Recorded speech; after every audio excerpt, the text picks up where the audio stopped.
આપણે જોશું કે ઓક્ટલ નંબર છે એને બાઇનરીમાં કેવી રીતે કન્વર્ટ કરવા. તો તમારી પાસે લેટ્સ સે કોઈ નંબર છે 273 ઓક્ટલમાં અને તમારે એને બાઇનરીમાં કન્વર્ટ કરવું છે. તો શું કરવાનું, આ બધા જે નંબર છે એને 3 ડિજિટમાં કન્વર્ટ કરી દેવાના બાઇનરીના. તો જે 3 છે એને બાઇનરીમાં કેવી રીતે લખાય 0 1 1, 7 છે એને કેવી રીતે લખાય 1 1 1 અને 2 છે એને કેવી રીતે લખાય 0 1 0. તો આપણે આ કેવી રીતે લખેલું તો કે 1 2 અને 4 આ એનો બેઝ છે.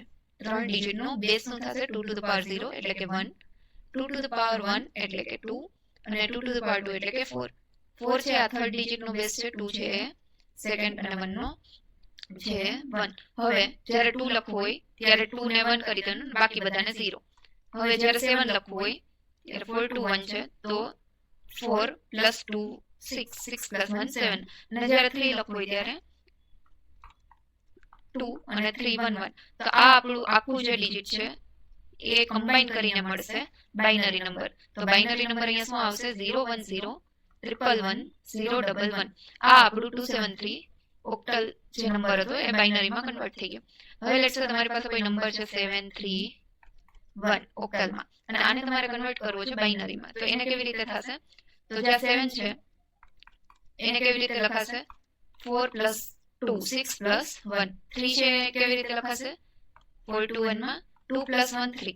તો આ થઈ ગયું. અને 1 કેવી રીતે લખાય 4 ટુ 1 એટલે કે અહીંયા 1 ને આ બંને 0 0. તો આખો જે નંબર બનશે એ આપણો બાઇનરીમાં કન્વર્ટ થઈ ગયો. તો આને બાઇનરીમાં લખાશે 1 1 0 1 1 0 0 1. હવે તમારી પાસે કોઈ ફ્લોટિંગ પોઈન્ટ નંબર છે 7 લેટ્સ સે 65.413. તો આને કેવી રીતે લખશું, તો પાછું સેમ જ મેથડ છે. અહીંયા પોઈન્ટ આવશે ફ્લોટિંગ પોઈન્ટ, આ 5 માટે 3 ડિજિટ, 6 માટે પાછા 3 ડિજિટ, 4 માટે 3 ડિજિટ, 1 છે એના માટે પણ 3 ડિજિટ અને 3 છે એના માટે પણ 1 ડિજિટ. 1 2 4 1 2 4 આ એના બેઝ છે. 1 2 4 1 2 4 એટલે બેઝ નો મતલબ છે કે એ જે પર્ટિક્યુલર ડિજિટ છે એનો વેઇટ છે 1 2 અને 4. હવે 6 ને કેવી રીતે લખાશે 4 પ્લસ 2 6. 5 ને કેવી રીતે લખાશે 4 પ્લસ 1 5. હવે 4 છે એને કેવી રીતે લખાશે 1 0 0. 1 ને કેવી રીતે લખાશે તો કે અહીંયા 1 છે તો 1 0 0. 3 ને કેવી રીતે લખાશે 2 પ્લસ 1 0. તો આખો જે નંબર છે એ આપણો બાઇનરીમાં કન્વર્ટ થઈ ગયો અને આને બાઇનરીમાં શું લખાશે 1 1 0 1 0 1 ફ્લોટિંગ પોઈન્ટ 1 0 0 0 1 0 1 1.